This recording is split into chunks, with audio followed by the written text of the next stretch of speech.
We all know Captain Crunch, yes? The cereal mascot that uses nautical themes to sell crunchy bread that scratches the roof of your mouth. Preferably the peanut butter ones. Well, fun fact, that mascot has a name.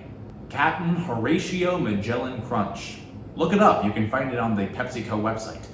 And if this is how you learned that Captain Crunch and the Quaker Oats Company are owned by Pepsi, whoops.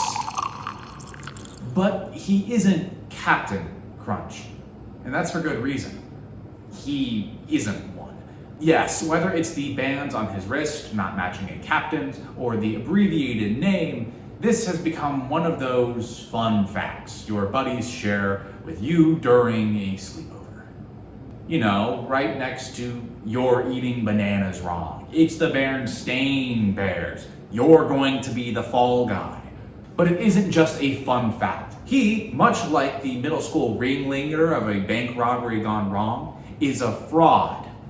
He has a ship full of nothing but an empty hull of repeating walls and misplaced furniture.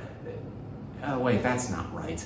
Originally conceived in the comments of a 2019 4chan post, the internet's fascination with liminal spaces, empty buildings once populated with life that bridge the uncanny valley, putting observers at unease, has exploded. But no liminal space project has become as prolific as the Backrooms. Appearing as a musty yellow office space that seems to expand forever, spawning creepypastas, video games, and numerous web series, most popular of which being the work of Kane Parsons, the scope of the Backrooms seems as limitless as the place itself. Despite the various versions of the Backrooms, they are all described using a single word: labyrinthian, or labyrinth-esque.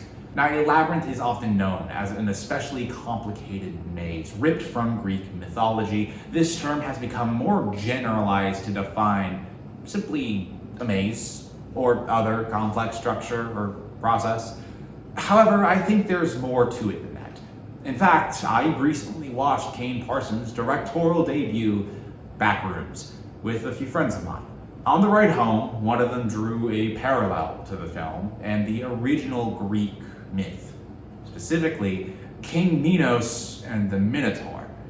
I left that conversation wanting to explore this idea further, because I think the deeper we dive into this film and its parallels to the myth, it not only becomes a clearer representation of the labyrinth, but the human mind as well. First, now that we have a brief understanding of what the Backrooms is, let's get to know the Labyrinth. More than just, big maze. The Labyrinth, constructed by the artificer Daedalus for King Minos, was not simply a maze, but a cage. Designed to contain the Minotaur, a bloodthirsty half-man, half-bull. This beast was born out of an affair between King Minos' wife and a white bull gifted to the king by Poseidon. The legend continues that King Minos sent 7 Athenian men and 7 women into the labyrinth to their death, until the beast was slain by Theseus with the help of Minos' daughter, Ariadne. And that's more or less the myth of the labyrinth. There's a lot that I left out, but now we have a general understanding of the legend, at least enough to dive into its themes of sacrifice and shame. The theme of sacrifice is clear in the legend, as 14 people would be sent and killed every 9 years, or annually, depending on the version of the myth that you are reading, serving as a tribute to King Minos. The labyrinth did not prey on the powerful, but rather acts as a culling of the unfortunate. In a way, my description of the labyrinth as a cage is inaccurate. It's an altar. Just like the mad benefactor of the labyrinth, it too has become worshipped, becoming so prolific that it has been adapted over and over again. This brings us to the idea of the Backrooms as an altar, and the connections are clear. Throughout its walls are reflections of our own world, pushed back at us. Chairs, stop signs, pools, all symbols of ritual. Yet they appear uncanny, strange even. This is because, unlike the Labyrinth, there is no artificer constructing these walls, only a warped reflection of our own reality. So without a master craftsman, how can these ever-shifting halls exist? I'd like to take a brief pause from this thematic analysis to bring attention to a plot point shared in the final moments of the film. When Phil, a man working for Async, the company in charge of investigating the Backrooms, explains that they used to make MRI machines. Now, magnetic resonance imaging, or MRI machines, have various purposes and can image various parts of the body, but they're arguably most well known for brain imaging. This practice is done for several reasons, but ends with creating a picture of your brain, a representation of how you think, in a way. It's far more complicated than how I'm describing it, as most medical procedures are. However, the long and short of it is that Async was studying the human brain and neural pathways, pathways not dissimilar to the winding halls found in the Backrooms. This is just a theory, but I believe that the Backrooms are purposefully meant to mirror the human mind. Memories being distorted, a seemingly never-ending plane of existence that reflects our own mentality. When we think of a memory, we aren't recalling the event. Not exactly, but instead, we're recalling our last memory of the event. This is what leads to stories being distorted, just as legends change by word of mouth. And it's this connection of the Backrooms being an allegory for the human mind that makes this Labyrinth's Minotaur so interesting. In Kane Parsons' original fan series, the anomalies wandering the Backrooms are abstract monsters, without clear shape or form, heightening the suspense and reinforcing the sense that this place is beyond the conventional rules of nature. This is changed for the film, in which anomalies are scattered, misremembered versions of everyday people. While this choice has sparked some controversy among fans of the original series online, I argue that it is far more thematically rich in this representation of the Backrooms and liminal spaces. This is especially true of the film's main monster, the anomaly known as Captain Clark. Towering over everything in the film, the Captain is an imposing presence. There's a damn good reason why the film began the way it did, by revealing only a rough silhouette and a brief reveal, without showing us the scope of the monster. With its stature and the threat it poses to our cast, the Captain is a clear stand-in for the Minotaur, being what is held within the Backrooms, even being deified on murals along the walls. However, no matter how strong the Captain is, it's revealed near the end of the film to be pathetic, in a constant warped frown, moaning and whining while it tries to kill Mary. This is because, like everything in the Backrooms, the Captain is a reflection of Clark, a man out of luck and out of time, as his own rage and fear about not becoming an architect and his life being ripped to shambles consumes him, both metaphorically and literally.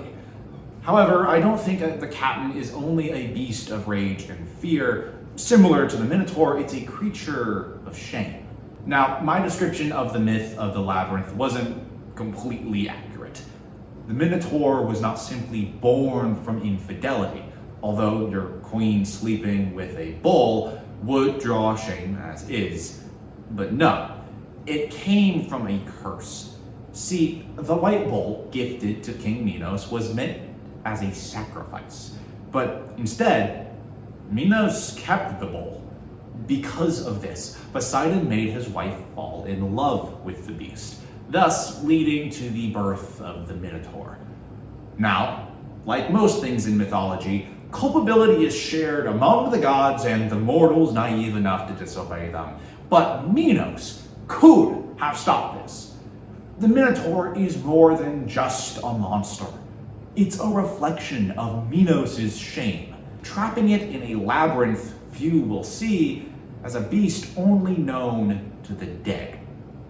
Reflecting Minos' own shortcomings, as we see this shame in Captain Clark's design and actions.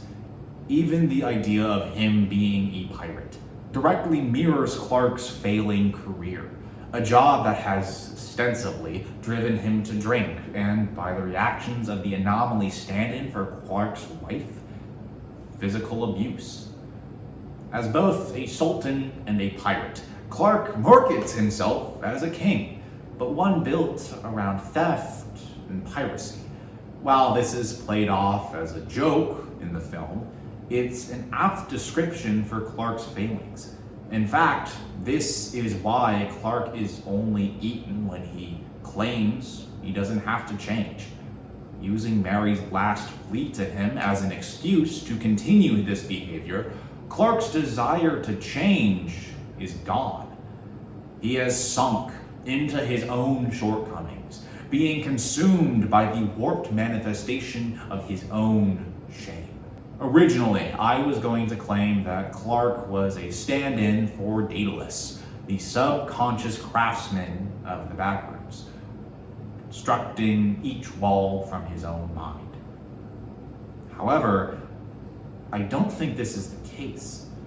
The Backrooms do not have an architect, and if they do, it certainly isn't Clark. No matter how much he claims to be one, Clark is not the architect. Clark is King Minos, a king of nothing, content to rule over his own desolate kingdom. Clark is the one who sacrifices Cat and Bobby to the anomalies. He is the one whose shame is reflected in the beast wandering the halls. While he is not the one who made the Backrooms, he is the one who exploits them again and again. This is the horror of the Backrooms, not just the big scary monster. Okay, it's partially because of the big scary monster, but of self-sabotage. The unwillingness to change, being satisfied with the worst of humanity, and treating those around us not as people, but as objects, as if they were your subjects or furniture. This has been a thought experiment that raises the question, what about Theseus? The one who slays the Minotaur and escapes the Labyrinth. Well, I'm inclined to say that it's Mary, but to be honest, I'm not quite sure. She clearly was a sacrifice that escaped the captain, but there's so much more about Mary that I haven't discussed, so I won't, in this video at least. This film is rich with themes, far more than I'm willing to dissect in one video. But if you guys like the analysis, let me know. And apparently they're looking for writers for Backrooms 2 right now. And listen, I got a lot of ideas. I'm thinking front rooms? Whoa, you gotta pay to get in. It's a whole thing. It's like Fear Factor, but also adding in like the you asked for this angle and victim blaming. Whoa. I mean, if we're already lining up all of the tropes, you're already like put one of the only women characters in a fridge. Now granted, I think you kind of subverted that in an interesting way, but listen, if we're already trudging that line, let's get in there. Let's come on.